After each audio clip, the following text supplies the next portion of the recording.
Lyft is changing the requirements that you need to be able to drive for extra comfort. And this could kick a lot of drivers off the extra comfort platform. Let's talk about it now.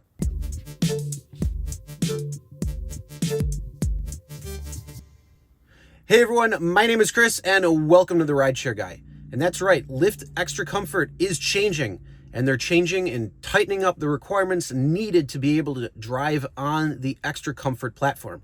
So it's not just based on the car, but it's based on your driving record. So let's go over some of the changes. We're also going to talk about, is this going to benefit drivers or passengers?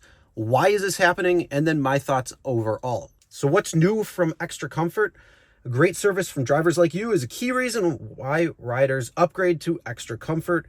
That's why starting May 20th, 2025, drivers will need to meet the following updated requirements to maintain access to the Extra Comfort platform.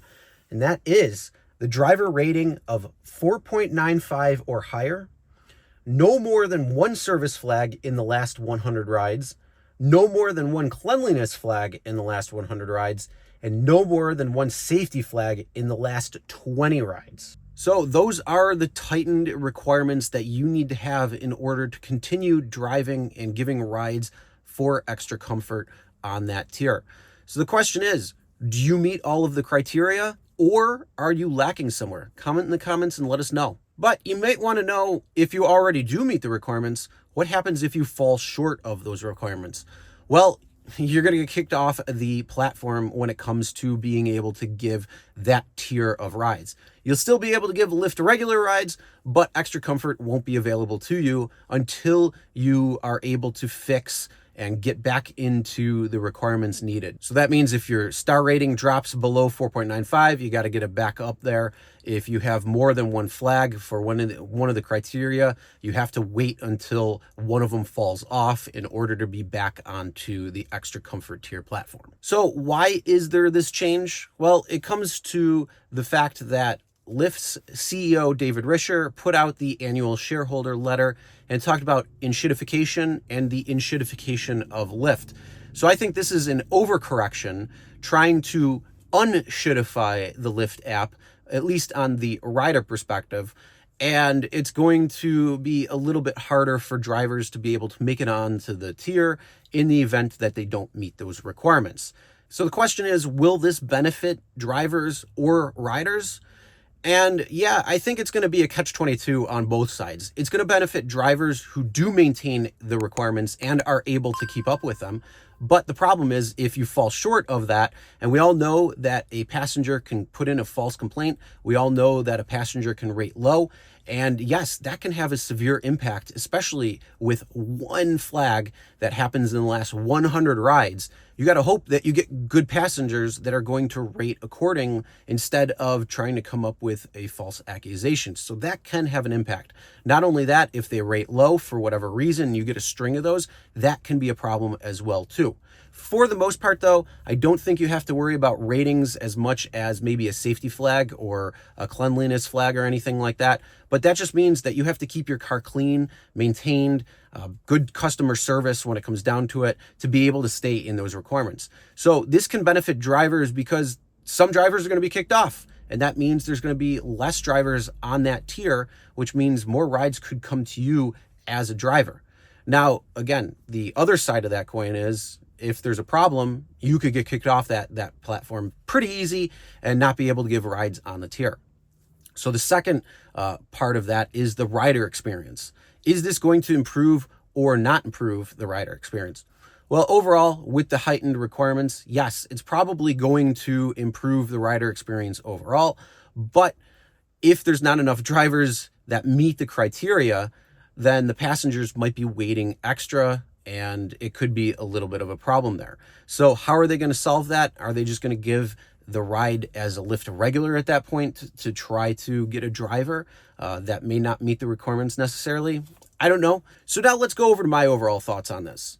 If you're a good driver, it's probably not going to have much of an impact to you. But again, you do have to watch out for those passengers who may try to make problems just because of low ratings or just because of trying to give a false accusation or anything like that. You never know who you're picking up, and that could have a big impact on you, whether you are going to be driving on the extra comfort tier or not.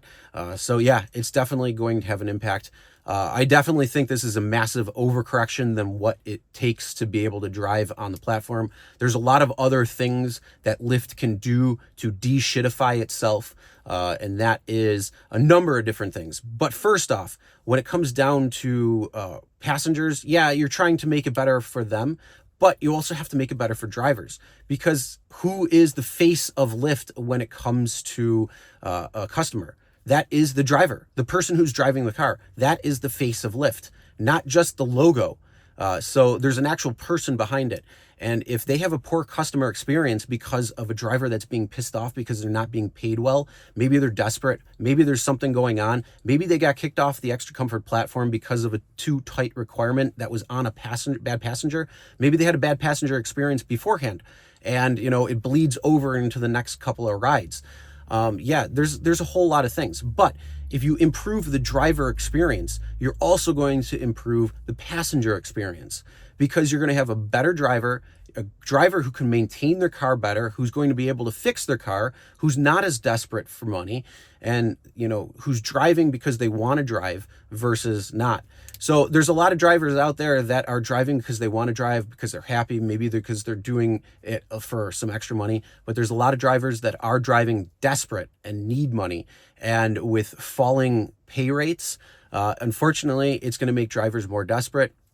Maybe they don't have the money to be able to fix their car. Maybe they don't have the money to maintain their car as good as, what they should be. And sometimes they let a couple of things fall through the cracks, and that can have a big impact. Not only that, getting rid of all great drivers because of false accusations and then saying it's a final deactivation when it comes to their appeal process, that is going to put a problem to it. Not only that, a low cost of entry in order to be able to drive on the Lyft platform opens up for more enshittification. So there's a lot of things that Lyft could be potentially doing that can actually de-shitify itself, make it a better app overall, both for drivers and riders. So it's a win-win-win for everybody. A win for drivers, a win for passengers, and even a win for Lyft. So I want to know, what are your thoughts though? Comment below, let us know. Now, if you want to know 5 secrets to maximizing your income, check out this video right here. Make sure you're subscribed, and drive safe out there.